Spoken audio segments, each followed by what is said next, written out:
Hello বন্ধুরা, কেমন আছেন সবাই? আশা করছি সবাই ভালো আছেন। আমি চলে এসেছি আপনাদের মাঝে নতুন আরো একটা ভিডিও নিয়ে।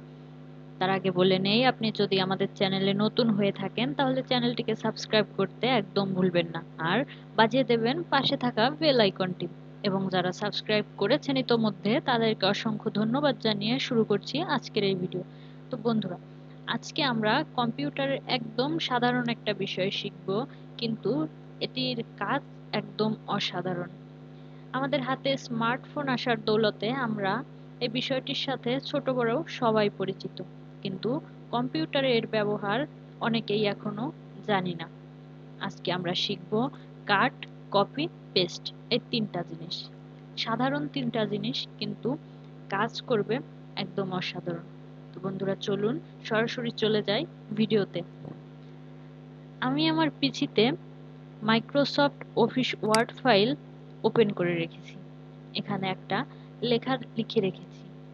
এবার আপনাদের যেটা শেখাবো, দুইটা পদ্ধতিতে আপনাদের আসলে আমি আজকে দেখাতে চাচ্ছি কাট, কপি, পেস্ট কি করে করতে হয়। এখানে আপনি মাউসের লেফট বাটন চেপে ধরে সিলেক্ট করবেন পুরো জায়গাটা, যতটুকু সিলেক্ট করবেন।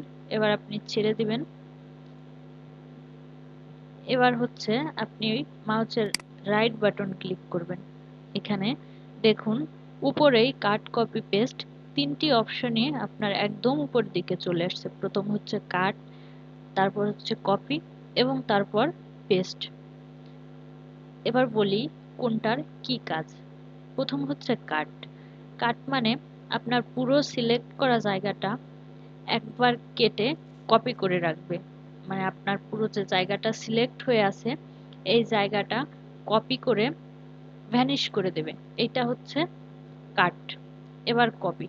কপিটা হচ্ছে এই যে জায়গাটা আপনার পুরো সিলেক্ট করা আছে এইটা এখানেই থাকবে, এবং আর এর একটা একদম জেরক্স কপি করে রাখবে।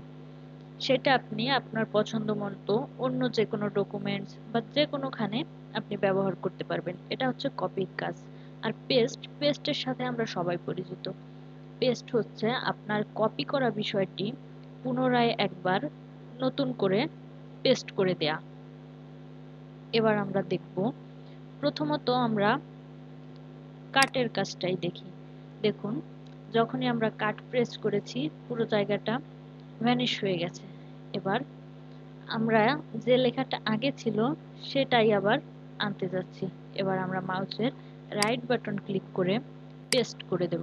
দেখুন একদম সেরকম হয়ে গেছে, মানে আগে যেরকম ছিল সেরকম হয়ে গেছে পুরো জায়গাটা। এটা ছিল কাটের কাজ।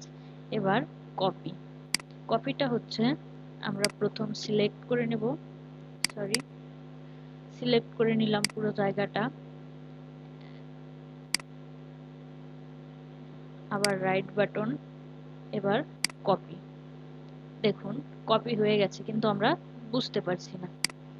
এবার এখানে গিয়ে রাইট বাটন ক্লিক করে পেস্ট। এবার দেখুন কপি হয়ে গেছে। এবার আপনারা অনেকে বলতে পারেন যে আগেই আমাদের কাট করা ছিল এজন্য এটা পেস্ট হয়ে গেছে। তাদের জন্য আরেকবার দেখাচ্ছি। ধরুন আমরা কাট করেছিলাম তো শুধু এইটুকু। এবার এইটুকু যখন আমরা কপি করছি, এখানে আবার পেস্ট করলাম। দেখুন হয়ে গেছে, দেখতে পাচ্ছেন? এটাই হচ্ছে আসলে কপির কাজ। এইটা একটা উপায় ছিল। এবার হচ্ছে আপনাদের দ্বিতীয় উপায়টা দেখাই। আপনারা কম্পিউটারে কিবোর্ডের বাটন প্রেস করে কিভাবে একদম সহজে, অনেকের সময় থাকে না হাতে হাতে যে এতটা সময় নিয়ে করার, তাদের জন্য একদম শর্টকাট হচ্ছে, ধরুন এইখান থেকে এতটুকু আমরা কাট করব। তার জন্য আপনাকে যেটা করতে হবে, কন্ট্রোল এক্স। কন্ট্রোল এক্স এর কাজ হচ্ছে কাট করে দেবে, একবার কপি করে জিনিসটা কাট করে দেবে। এবার আমরা এটাকে কাট করা জিনিসটাকে আবার পেস্ট করার জন্য কন্ট্রোল ভি, দেখতে পাচ্ছেন? এটা হচ্ছে কন্ট্রোল ভি, মানে আপনার যেটা কাট করা থাকবে, কপি করা থাকবে একবার, সেটা কন্ট্রোল ভি প্রেস করলে আপনার হচ্ছে পেস্ট করা হয়ে যাবে।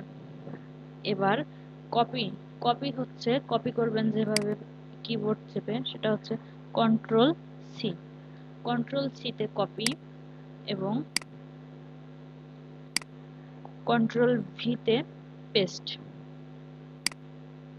আর কন্ট্রোল এক্সে কাট, কন্ট্রোল এক্সে কাট। তো বন্ধুরা, এই ছিল আমাদের আজকের ভিডিও। একদম সাধারণ একটা বিষয়, কিন্তু মানে কম্পিউটারের অনেক ক্ষেত্রে এগুলোর ব্যবহার হয়ে থাকে। বন্ধুরা, আমাদের ভিডিওটা যদি আপনাদের ভালো লেগে থাকে তাহলে অবশ্যই লাইক, কমেন্ট, শেয়ার করতে ভুলবেন না, এবং পরবর্তীতে আপনারা কোন বিষয়ের উপর ভিডিও চান সেটা জানিয়ে যাবেন আজকের কমেন্ট বক্সে। সবাই ভালো থাকবেন, সুস্থ থাকবেন, দেখা হবে পরবর্তী ভিডিও।